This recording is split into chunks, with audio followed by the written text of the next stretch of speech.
अभी मजा आएगा ना भिड़ो। हाय हाय इतना सुकून। तू तो भैया ऐसा देखत है जैसे जान पड़त कबो देखे ना बेटा मेहरारू। अरे भाऊजी बहुत देखे लेकिन तोरे जैसा नहीं देखे। अबे अच्छा, साले अच्छा। का लेबू? हमका भैया हार चाहत रहा। अच्छा दिखाई दे। दिखावा तब का पूछे बदे आई बाटी। अरे भाऊजी तो हूँ। हला ये देखा हार। अच्छा ठीक तो बा लेकिन कम जमा था और दिखावा। रुको जरा हला ही में से छांट ले जो तो चाहे। सबर करो। ये काखे तो ही पसंद कर दे दे कौन हमरे ऊपर ठीक लागे। हाय हाय अरे अरे इतना सुकून। भाऊजी हे सबसे बढ़िया लागे। हाँ कहे से कि हम बड़वार है ना।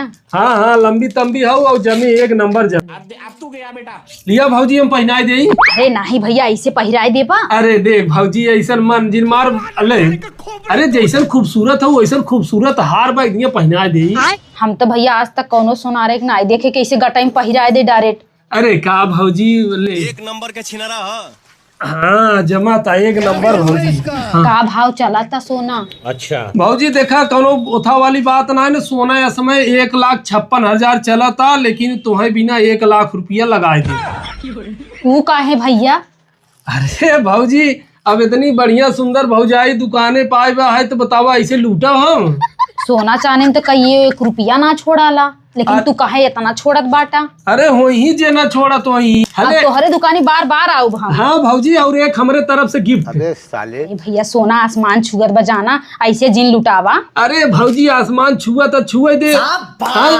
पैसा कमाई बा तो हंस कमाई बा ले जा। जब मिलत बा तुमका धारे में का भबटे। हाँ हाँ हालाला भैया 50,000 बा बाकी उधार कर देत है। अच्छा अरे भाऊजी कौनो बात ना है जायद उधार मत दे। अगर इतने तुम्हें प्यार आवता तो मोबाइल नंबरवा अपन दे दे। अपन ज्यादा कदम मेहरबिया चोरी बतिया लेवा करा। ये फंस गया। चला ठीक वजन नंबर वे खुश है तो ले ले नंबर वे। हाँ हाँ बोल। और अभी तो रुको क्लाइमैक्स अभी लिखा। बाकी। 9235 9235 055 055। अरे का मजाक करत है भाऊजी तो हमारे मेहरबिया नंबर हो। तू कहाँ से पाई गया हूँ? हाँ गजब करा तू। हाँ तो समनवा मेहरल गई बे। अरे चुप रहा भाऊजी मजाक ना करा कर।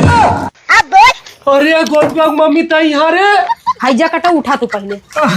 अरे कैसे चोरी छिपे आवत है दुकाने पे रे? दही जरूर नाती वहां से बात न बने नदी गाड़ू सोना आसमान छुआता भौजी फ्री बांटा था। दही जरूर नाती आज दुनिया के सोनार हम देखे अगर क्यों सामान लेते तो अंगूठी के झिल्ली भरे देत हन। दही जरूर नाती इकाव देता हा तू फिर झुमका लुटावता हा झुमका। गोलगप्पा मम्मी गलती हो गई। अब हम कोनो मेहरारू देबे नहीं करे। गलती हो गई चल दही हम ना जाओ।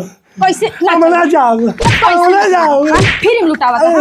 चलो चलो घरे चला कायदे से के देखे भैया फोन का बुला ले चला घरे तू चला लुटावता हा।